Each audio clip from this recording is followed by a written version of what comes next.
Welcome to Gamecock Pod Live. For the next 3 to 4 years, I'll be committed to the University of... Okay, let's get it done.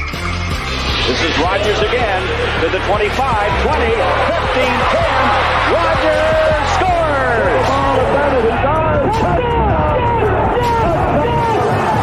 Jackie Bradley Jr. delivered for the Gamecocks. Lost it up, looking for Kelly. Touchdown! Can you believe it? And South Carolina is sending shockwaves through the SEC. Frederick plays it in at the buzzer. That's a win! Unbelievable!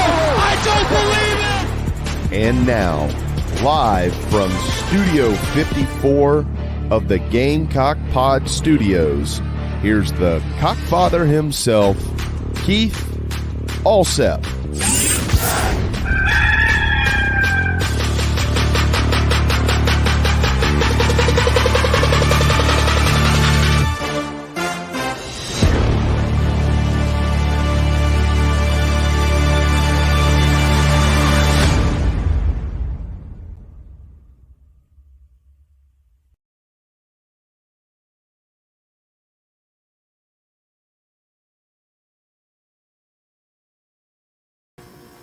All right, everybody, welcome in to Gamecock Pod Live, episode number 1162 of Gamecock Pod Daily and now Gamecock Live. In just a couple of minutes, we will be joined for the first time ever on the show, 247 Sports National College football writer Brad Crawford will be coming in, and he will be addressing a number of topics on the Gamecocks and the SEC. Go ahead and get your questions ready at the Nana's Porch chat box. Nana's Porch, a full-service catering company servicing the greater Charlotte, North Carolina area, whether it's banquets, corporate events, golf tournaments, weddings.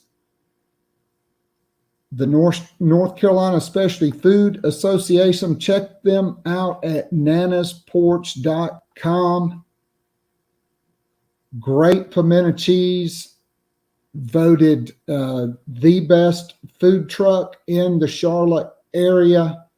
Jump in on the Nana's Porch chat box, and when you're in Charlotte, go by and check them out. All right, some news and notes to start off the day. Gamecock baseball, no power outage yesterday.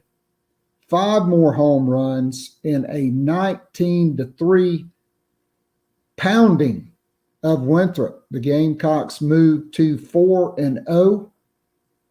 2 home runs by Ethan Perry en route to that blowout win. Freshman Eli Jersenbeck made his much-anticipated debut on the mound, going 4 innings, surrendering just 1 run, no walks, and 4 strikeouts in 4 innings pitched.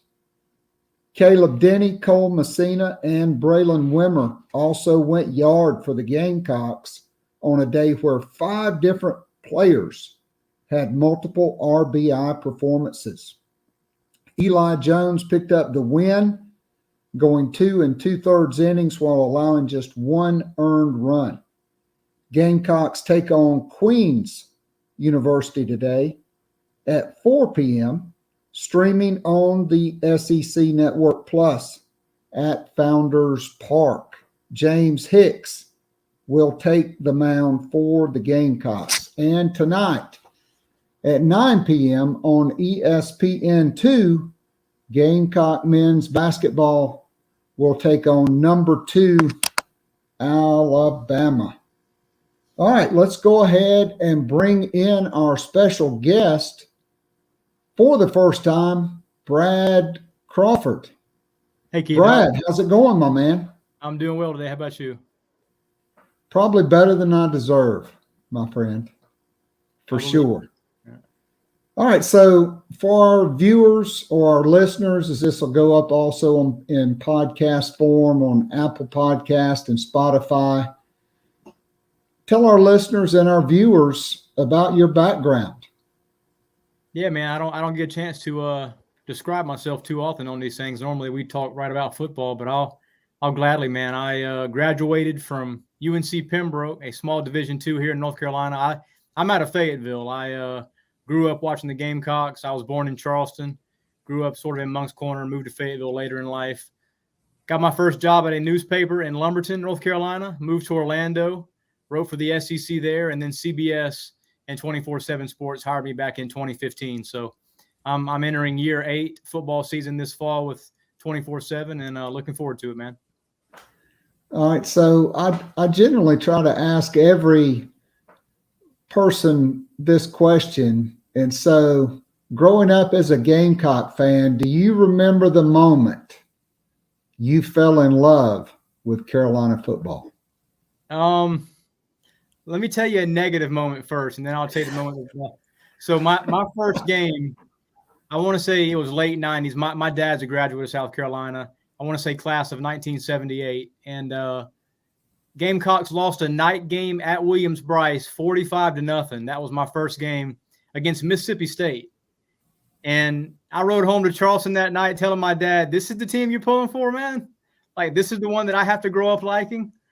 And ever since then, man, me and my dad, our favorite pastime before I got into college football was, of course, following the Gamecocks and attending home games. And since I've been in the sport the last 10 years, few opportunities to do that because I cover college football from a national standpoint. But, still follow South Carolina very closely. And now that Shane Beamer has this program, the top 25, hopefully can make it to a lot more games coming up. No doubt. So let's talk Shane Beamer and the Gamecocks. He comes in, he takes over a program that was 4-8 and 2-8. And in year 1, he wins as many games as they won the last 2 years combined. Yeah.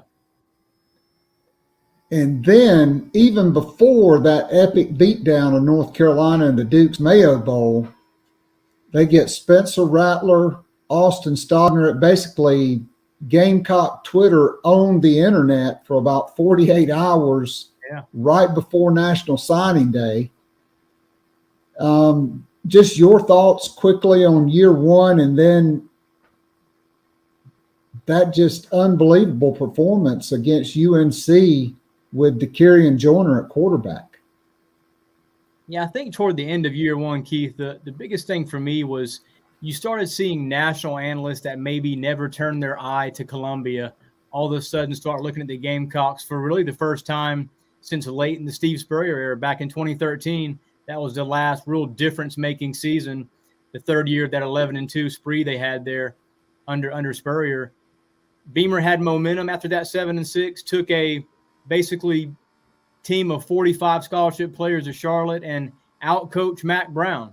Nobody knew DeKarian was going to start the game at quarterback, and he did and played really well against a UNC team that a lot of folks forget was preseason top 10 to begin that year, with Sam Howell as a quarterback. So, and then going into year 2, Gamecocks obviously had momentum, had a very tough schedule, but somehow, went 8-4 in the regular season, was able to finish, 8-5, that Notre Dame game. Very, very tough game there, but beating Tennessee at Williams-Brice in November was huge. That opened a lot of eyes nationally again.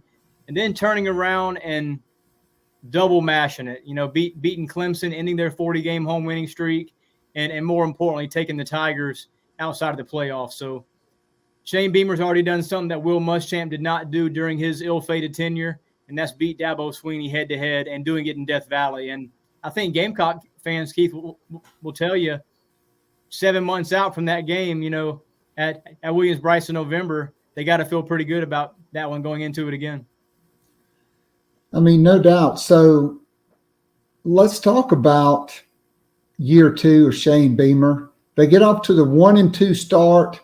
Then they rattle off some really nice wins, including at Kentucky for the first time since, I think, 2012.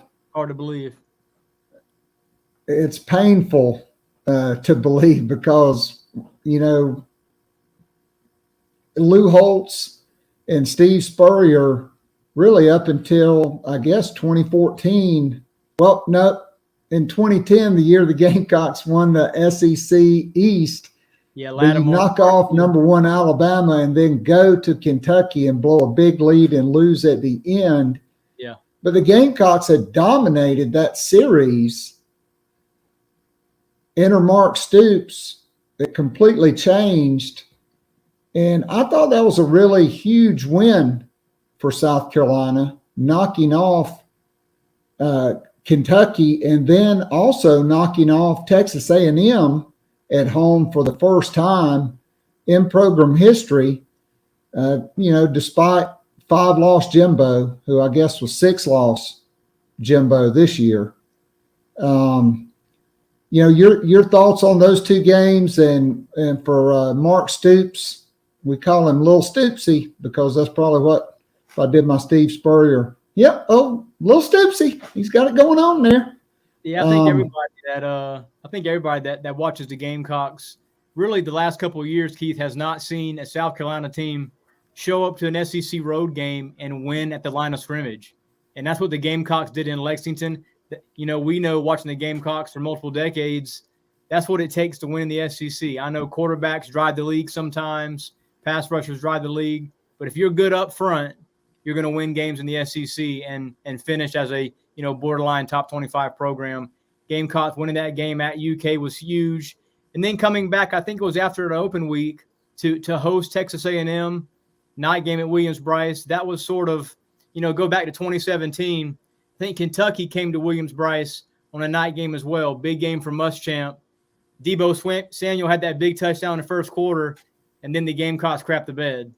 So that was kind of those, what if that happens again scenario. And credit to Shane Beamer, man. He had those players, that coaching staff ready to go against A&M. They won a hard-fought game. And then, despite that 30-point loss at Florida, sort of the head-scratcher game last season, to win those last two games in November, coming back from that homecoming loss at Florida the way they did, that's a testament to Shane Beamer having control of that locker room. And, sometimes a first or second year coach, they may not have that control of that locker room until year 3.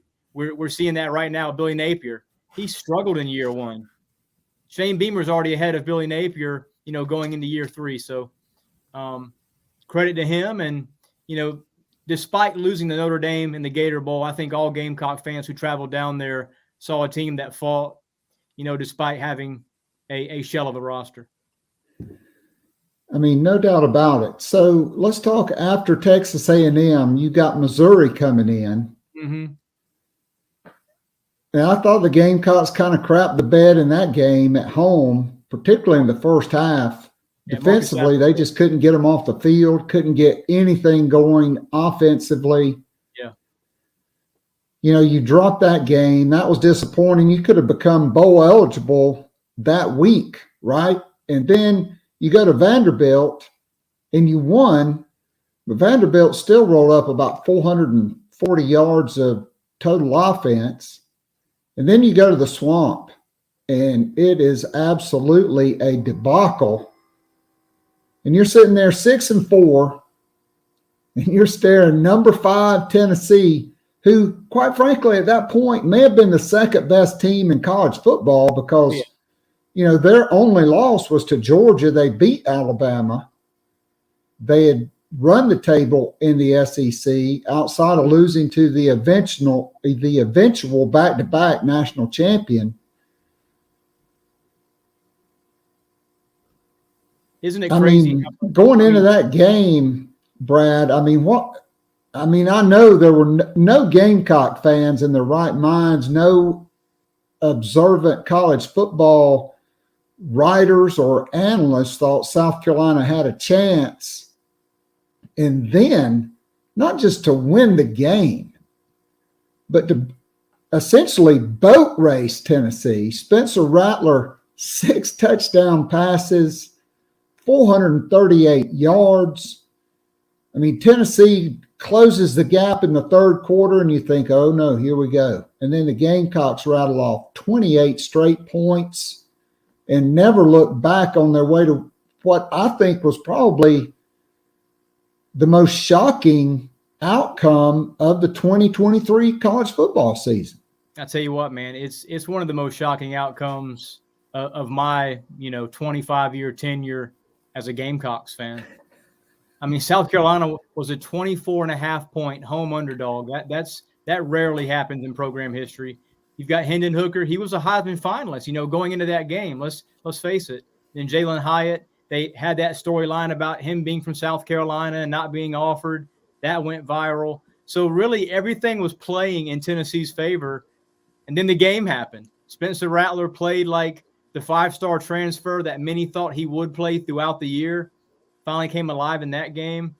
A lot of individual standouts played well. And like you said, I mean, us as college football fans, we view this sport on a Saturday by Saturday basis. The ups and downs of Gamecock fandom, right? So after those 3 games you mentioned, it was that loss to Missouri, win over Vandy, loss to Florida. You're staring 6-6 right in the face with coordinator questions, not just on offense, but on defense too. And I mean, South Carolina scoring 63 points, ending Tennessee's reign, atop the college football playoff bowl.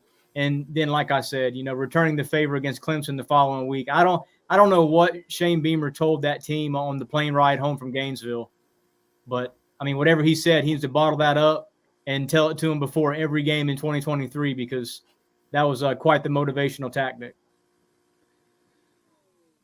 So, I mean, I know you have sources inside the program. I've got a few sources. I mean, look, I think, Marcus Satterfield, his tenure at South Carolina was just very uneven, right? Like you would have like the Florida game, you'd have, the North Carolina game where he just, pulled a rabbit out of the hat with DeCarian Joyner, who, quite frankly, I thought should have had a bigger role from game 1 in 2023 at quarterback after what he did in that game. Obviously, bringing in a guy like Spencer Rattler probably changed that equation a little, somewhat. But I think it was at that point, that was the breaking point. Like, I'm sure you heard some of the same things that we were hearing. Like, there were over 100 plays on the play sheet every week, 15 personnel groupings. Yeah. Dudes trying to put in 10 more plays on Friday in the walkthrough. And that's just paralyzing the players because it's not the NFL. And Marcus Satterfield basically had a cup of coffee in the NFL. I mean, he was a gopher for 1 year. And I think it was at that point Shane Beamer had enough. And according to my sources, they told him, hey, no more than 30 plays. You need to get input from the staff on their favorite plays and personnel groupings. No more than 4 or 5 personnel groupings. Quit overloading these kids. And I really thought it showed because at that point, Spencer Rattler could just cut it loose and play free because he wasn't having to try to remember 100 plays or maybe a play they hadn't called in 3 weeks. I mean, by the end of the season, Marcus Satterfield had one of the nation's best tight ends, Jaheim Bell, playing tailback. That's what a disaster that 1.5, 2-year tenure really was. I spoke to one of our Nebraska writers today. They are super excited about Marcus Satterfield. And I told them, guys, just hold the expectations to a minimum. You need to go back and watch South Carolina's game footage the last 2 years. And I know the year before Rattler, Satterfield may not have had a whole lot to work with offensively at quarterback. That was sort of a built-in excuse. But really through week 6 or 7 of the 2022 season, the Gamecocks were one of the nation's leaders in 3-and-out percentage offensively. And you're not going to be retained as a SEC play caller if that continues. So, like you said, Keith, something changed coaching staff-wise after that Missouri game. That's what I was told. That was the game where Shane I was told, put his foot down in the locker room and said, look, something has to change here. I was actually at a fall wedding that day, the only Gamecock game I've missed in probably 11 years. And turns out I didn't miss much. They had maybe 9 or 10 first downs. So, that was the beginning of the end, I think, that sort of sealed the coffin for Marcus Satterfield. And I think somewhere around those next couple of weeks, Shane kind of started sending out feelers to potential OC options for next season. I mean, honestly, Brad, I started hearing the name Dowell Loggins back in September. Yeah. I mean, Friend of Shane, yep. You know, the only two coaches on the staff that didn't have their contracts extended were Greg Adkins and Marcus Satterfield. You know, Adkins, I think, primarily due to health concerns. But Satterfield, it was a prove it or move on type scenario. And, hey, it turned out great for everybody, right? He's going to Nebraska. Shane Beamer didn't have to fire him, you know, right. No hard feelings. He moves on. But, I mean, I'm with you. I think here's the one caveat I would have is you'd have to hope, one, Marcus Satterfield learns that you can't overload players and what happens when you simplify. Right. But number two, I thought, you know, when you hire a guy who has zero head coaching experience, has not been an offensive or defensive coordinator, and quite frankly, a guy that's spending his entire first year recruiting, right, which we definitely saw the fruits of the labor this year and now for 2024 as well. You know, I just think it was something that if Shane Beamer could have said after that East Carolina game in 2021 when they have to get a walk-off field goal, hey. I was at that game, yep. You got to cut this out, you know, no more. Who knows what would happen, you know, either way. But now, first, let's talk about recruiting. Let's talk about Dowell Loggins. Yeah. I thought Carolina completed the trifecta of the orange hush, not only by knocking Tennessee out of the college football playoff, knocking Clemson out of the college football playoff. They robbed Syracuse in the orange of one of the top quarterbacks in the country in Lenore Sellers, a local guy, who, quite frankly, from listening to national analysts, if he doesn't break his collarbone as a junior, he's probably a borderline 5-star recruit heading into his senior year. He blows up. Just now listed on the Gamecock roster, 6'3", 232 pounds, and he's 17 years old. Big kid. So it's a big pickup there. And then in February, the rare big February announcement now. 5-star Nicholas Harbor, which, I mean, the only two guys I know to compare him to in my lifetime is Megatron, Calvin Johnson, and Usain Bolt.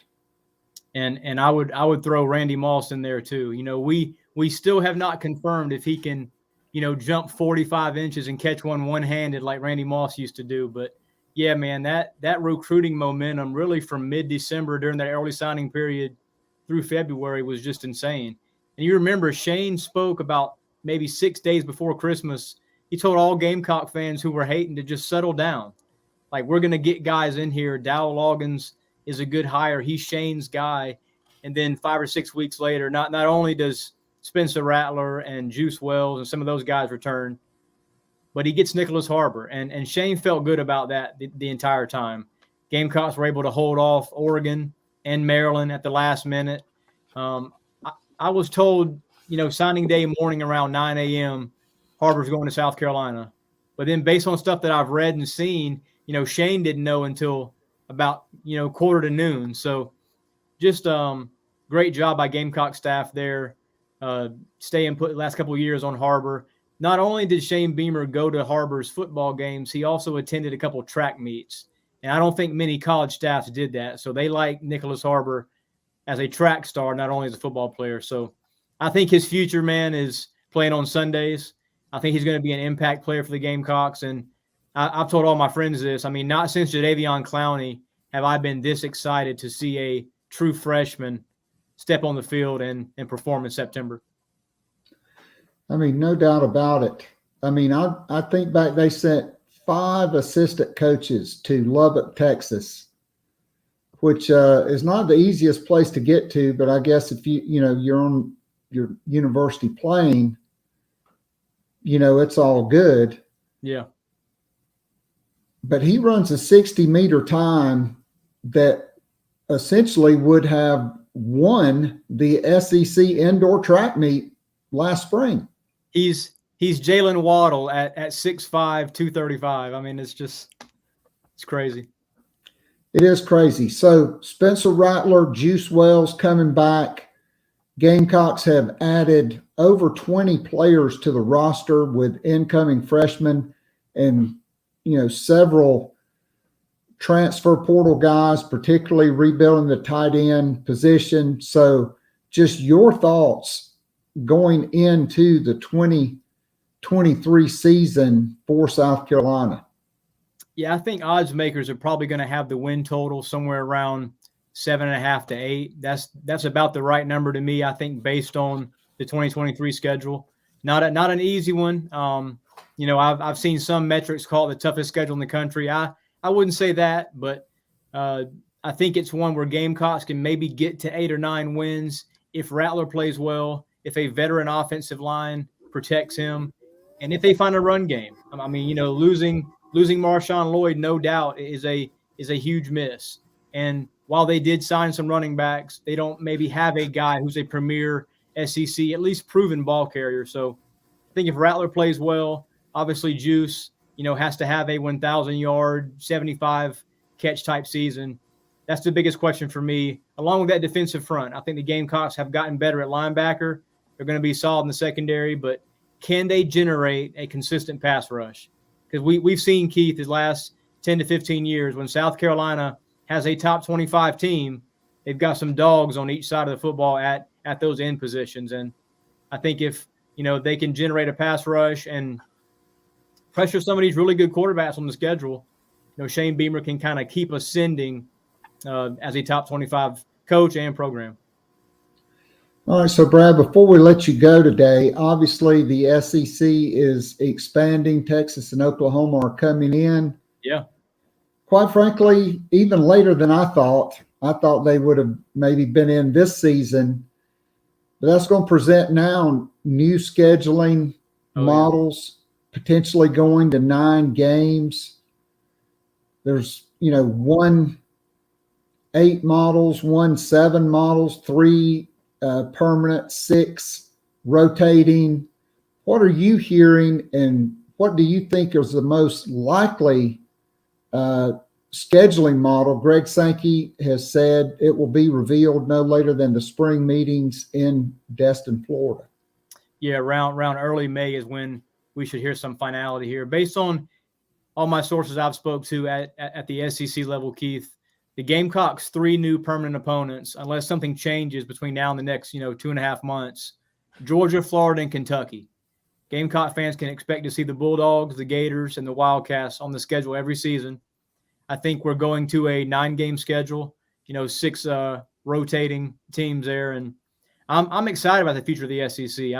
I think it obviously gets tougher for the Gamecocks as far as, those wanting to see this program win their first national title during the Shane Beamer era. But with college football expansion, I think there's more margin for error for SEC teams in what I call this new super conference. We're going to a 12-team playoff. I think there's going to be some years where, 4, maybe even 5 SEC teams get into that mix. So Gamecocks go 10-2 one of these next few seasons in that expanded playoff. That's going to be good enough based on, that strength of schedule. So I would expect Georgia, Florida, and Kentucky to be on the Gamecock schedule every year. And with Texas and OU coming in, I'm looking forward to, a flight to Austin or seeing Brent Venables return to Williams-Brice as the Oklahoma coach. So a lot to look forward to, man. No doubt about it. I mean, do you think Texas and Oklahoma are ready for the SEC, the physicality of the league? Because I'm here in Austin and I compare the Texas fan base to North Carolina fan base on steroids.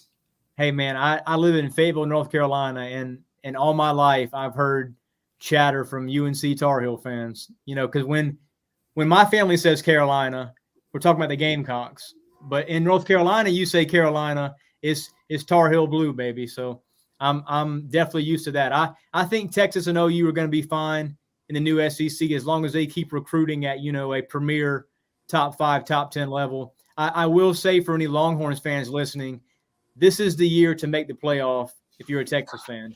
You've got Quinn Ewers back, you've got a loaded roster, and you're not playing, that crucial SEC schedule outside of going to Bama in week 2, which I think that's a winnable game for Texas because Bama has a new quarterback. They're trying to break in and whatnot. But I think OU and Texas will be fine in the new SEC, and I think it makes, college football's most competitive conference even stronger. All right, so last question, switching gears on you here. Sir. Dawn Staley and her team, 27-0. Insane, man. The only unbeaten in women's college basketball, 33 straight wins, longest winning streak in the country. Let's see, 29 consecutive SEC regular season wins. They play their last SEC road game tomorrow night at Tennessee. They could become the first back-to-back champion and the first team to go undefeated since UConn in 2016. Yeah. I was in Dallas in 2017 when I think that 112-game win streak came to an end, and the Gamecocks cut down the nets on Sunday night.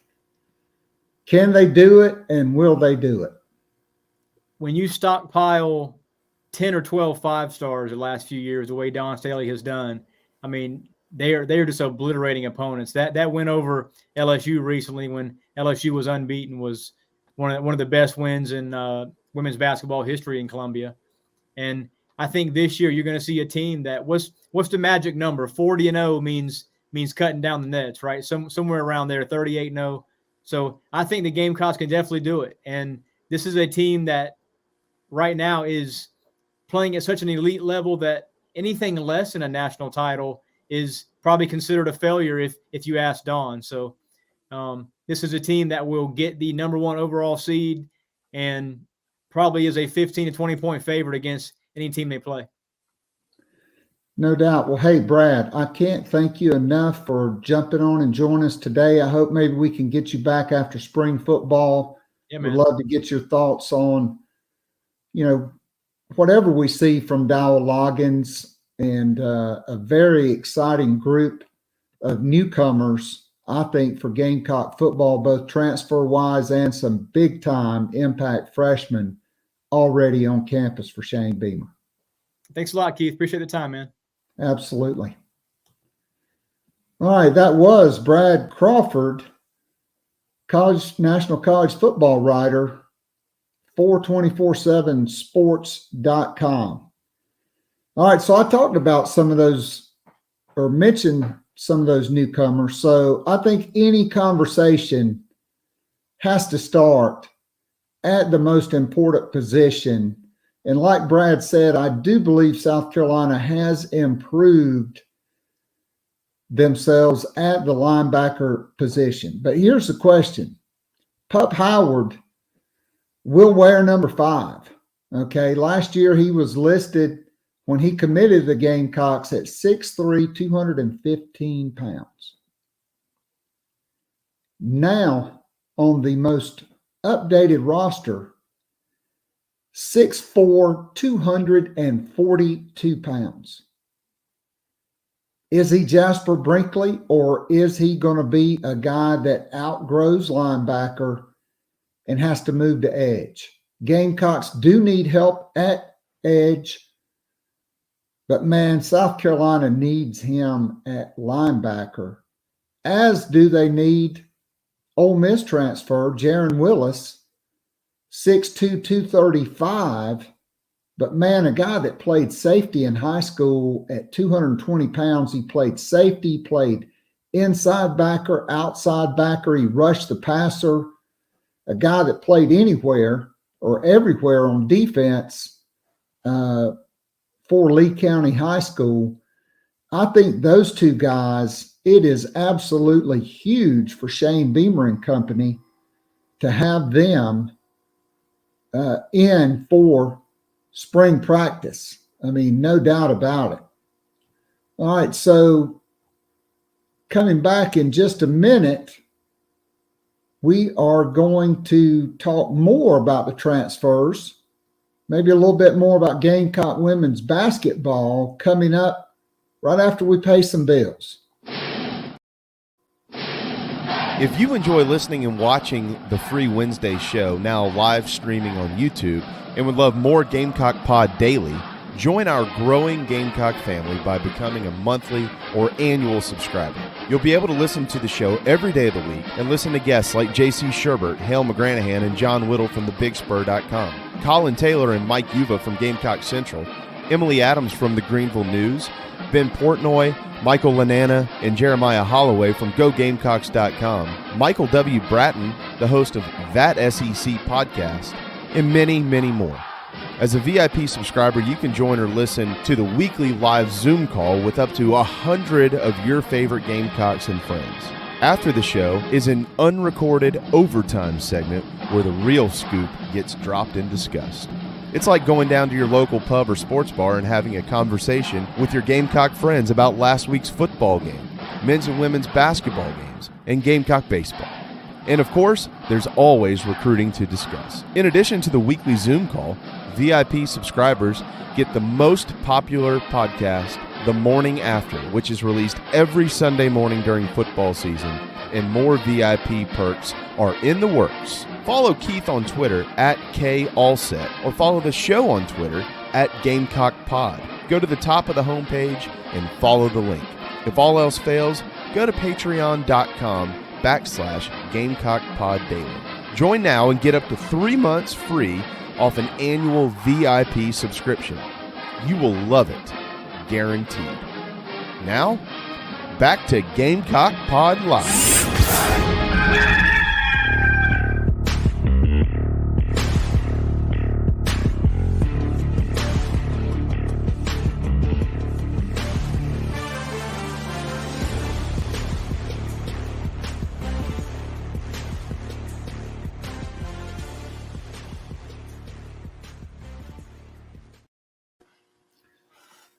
All right. So, hey, guys and gals, let's face it. We are not getting any younger. I'm 2 months out from arthroscopic knee surgery.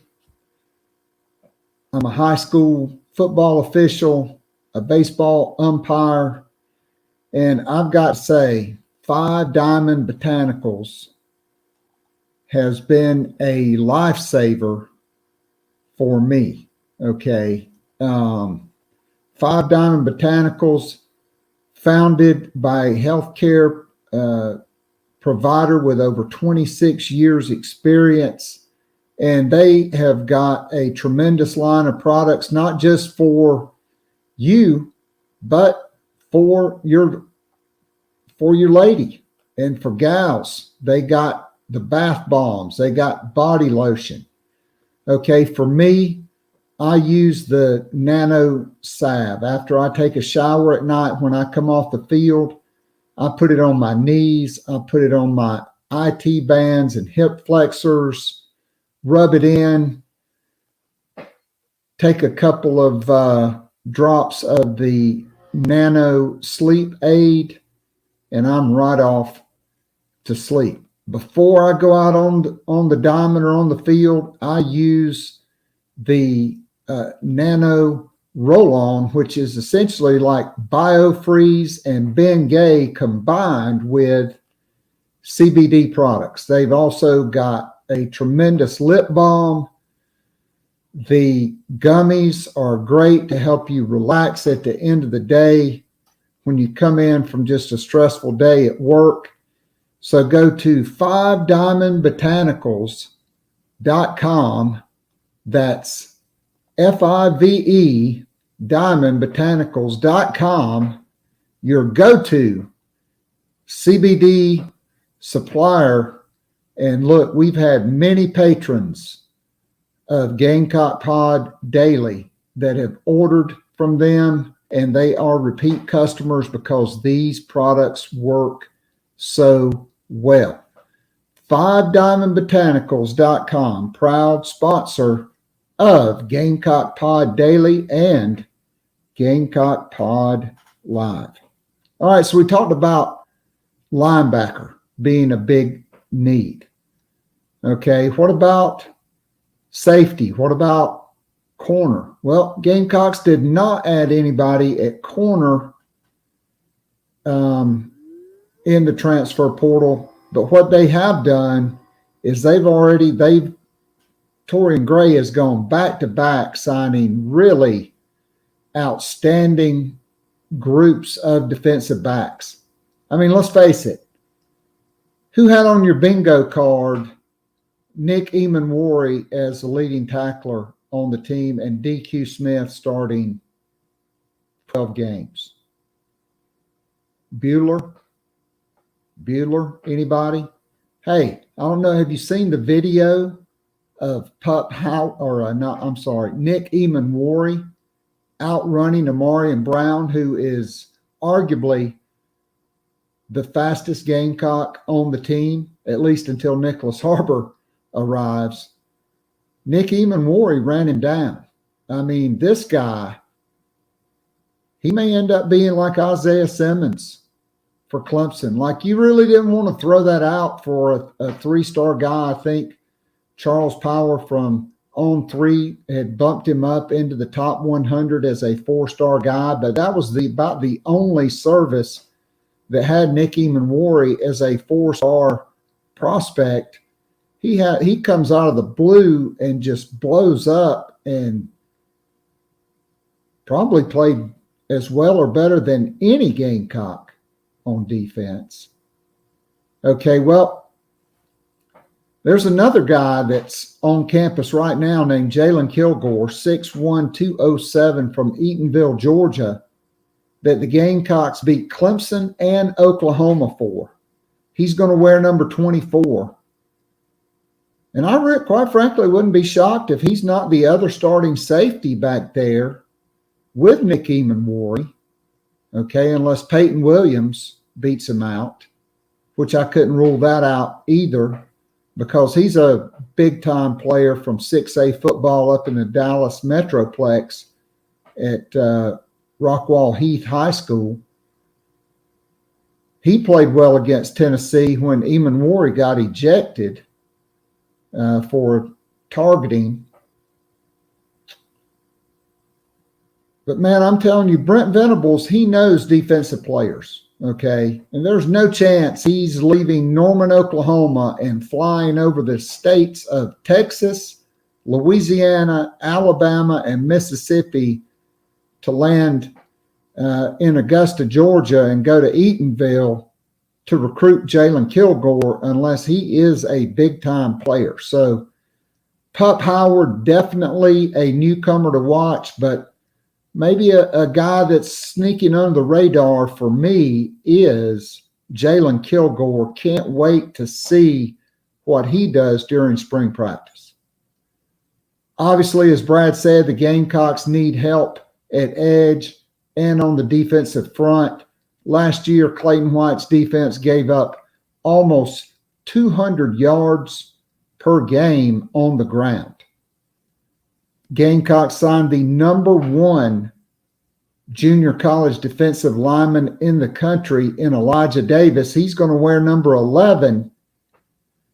I kind of got juiced on National Signing Day when he's listed 6'3", 262 because I'm thinking, hey, that guy's going to be a defensive end. Well, now on the most updated roster, he's listed as a defensive tackle at 6'3", 285.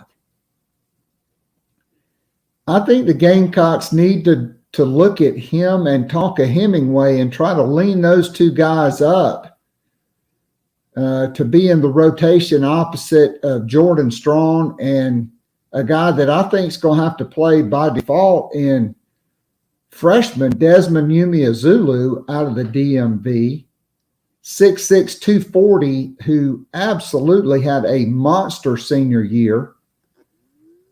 And quite frankly, this is a guy that turned down Ohio State, okay, to come to South Carolina as well as a lot of other big-time programs.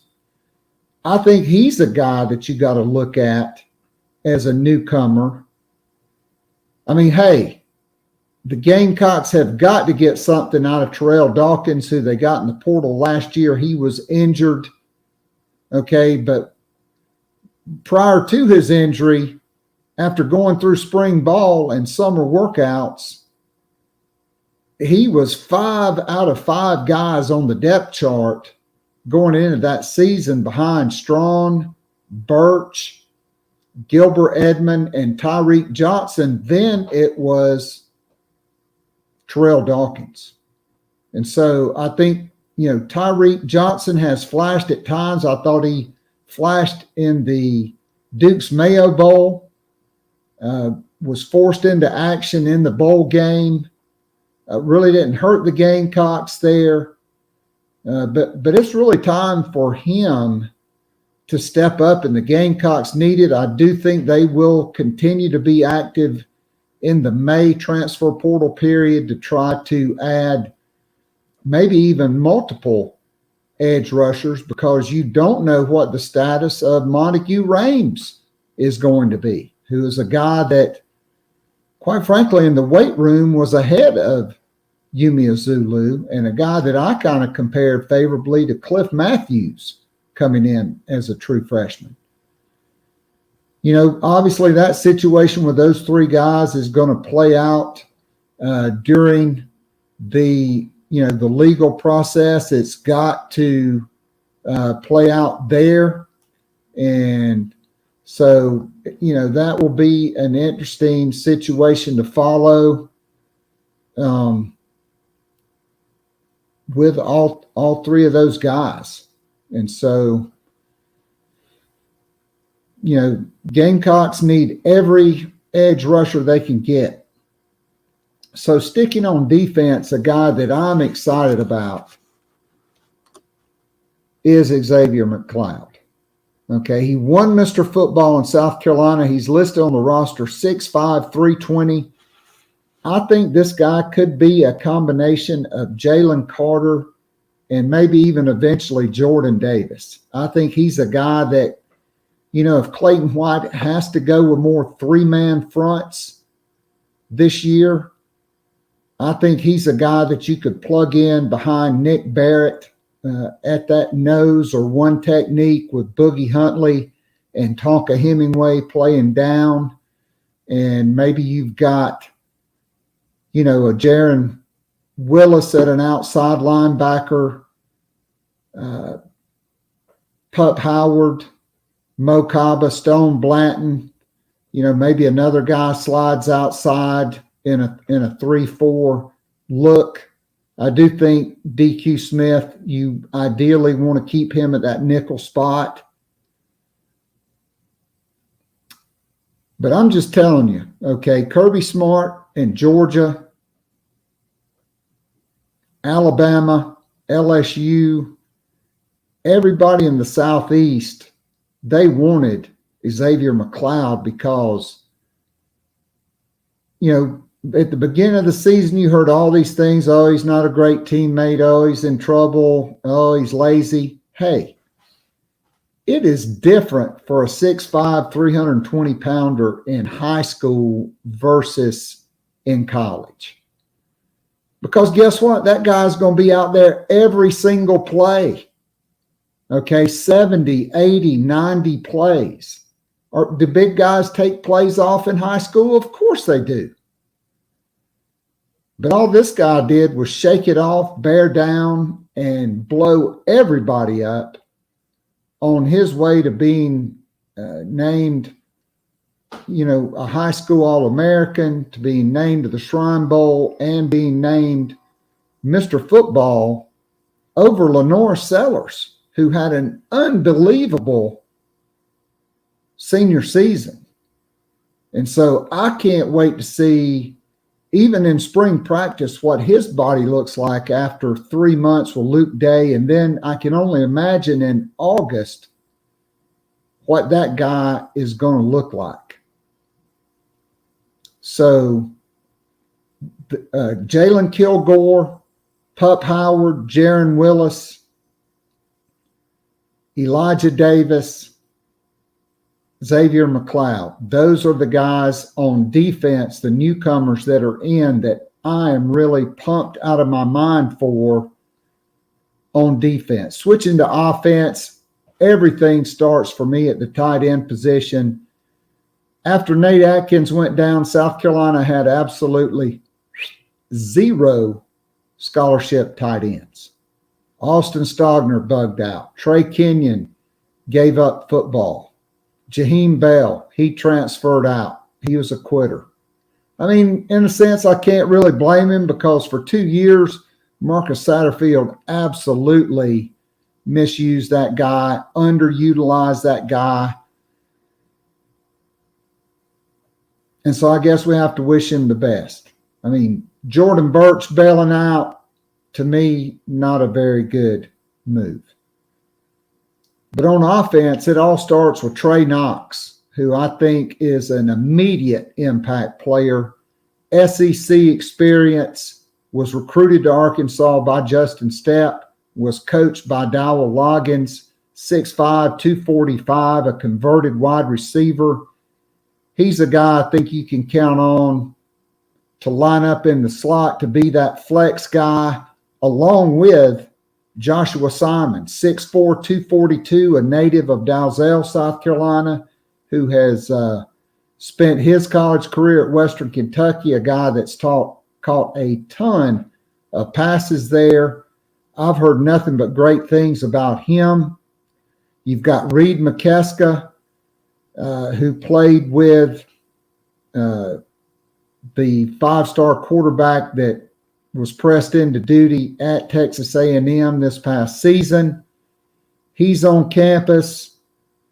And you've also got Nick Elksness, who's 6'6", 242, a transfer from Florida, so another guy that's SEC ready, and a guy that you beat Oklahoma for. He stopped by one day at South Carolina for an unofficial visit and was then on a plane to Norman. He loved it so much, he turned around and went back and got the rest of his family in Jacksonville. They drove back up, and he's signed, sealed, and committed. Gamecocks have a couple of really nice, walk-on tight ends. Maurice Brown, 6'4", 242, out of the DMV. And then number 80, Lucas Voza, who is 6'4", 246 pounds, a guy that looks like he's got what it takes to play the tight end position in the Southeastern Conference. As Brad Crawford said, Gamecocks desperately need running backs. They got Mario Anderson from Newberry College, 5'9", 208, a guy that, we're just going to have to wait and see. Can he do it? Can he play at the SEC level? How long is the adjustment period? Again, you continue to hear great things. I will say this, if you did not listen to Taylor Edwards on yesterday's The Show on the Inside the Gamecocks podcast, listen to that. Great information there. And some stuff on Mario Anderson. To me, I love the pickup of Nick Gargiulo, the transfer offensive lineman from Yale, 6'5", 310, a guy that's a double major graduate from Yale and the captain of the Yale football team. There's only one every year, and he was it. He comes in at a position of need. I think that really could solidify the Gamecocks offensive line if he can win that center battle. Okay, then you return your left side of your offensive line in Jalen Nichols at left tackle and my man number 55, Ja'Kai Moore, at left guard. Then at right guard, you could have a battle between Trey Jones and Vershawn Lee. And then at right tackle, it could be a battle between Tyshawn Wanamaker and the true freshman over there who was the backup in the bowl game.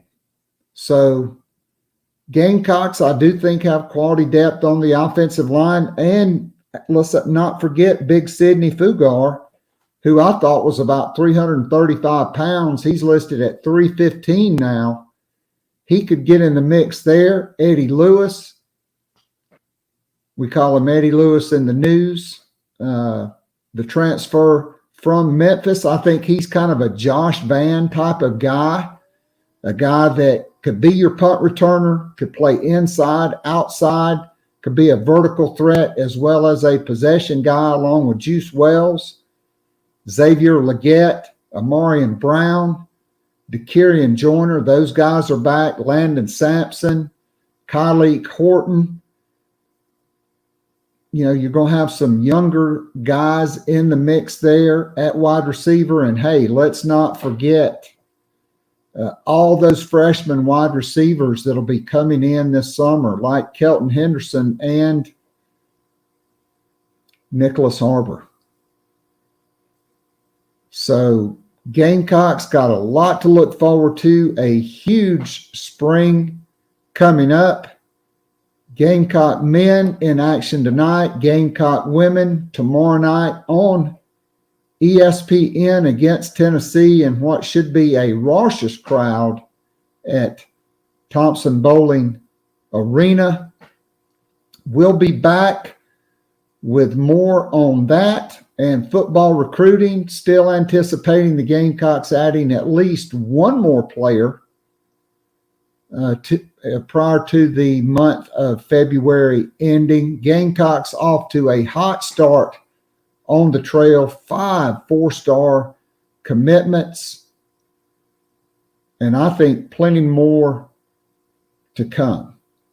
All right, so that is going to be a wrap for Gamecock Pod live streaming for the first time on YouTube today. Hope you guys enjoyed the show.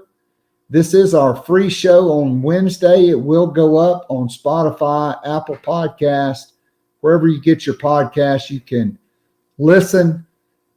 If you like what you saw, go to the YouTube page, hit the subscribe button. You'll get notified. Appreciate everybody chiming in. Robert, appreciate the kind words. Marion, appreciate you as well as Jay Diaz jumping in. Want to build that Nana's chat box over time. And so thanks for tuning in live. Thanks for listening. God bless and go Gamecocks. Until tomorrow, this has been episode number 1162 of Gamecock Pod Daily and Gamecock Pod Live. One reminder, no Garnet and Black Town Hall tonight. That is our live weekly Zoom show. Won't have one of those tonight, but we will be back on March 7th, and I can't wait to catch up with my favorite Gamecocks and friends on that weekly Zoom call. It's basically like going down to your neighborhood pub, pulling up a chair, sitting down, having a cold one, and talking Gamecocks with the crowd of regulars. And so go to our Patreon page, join. You'll love it. I guarantee it. So this is Keith Alsep, and this has been Gamecock Pod Live. Until next Wednesday, and until tomorrow, I am out of here.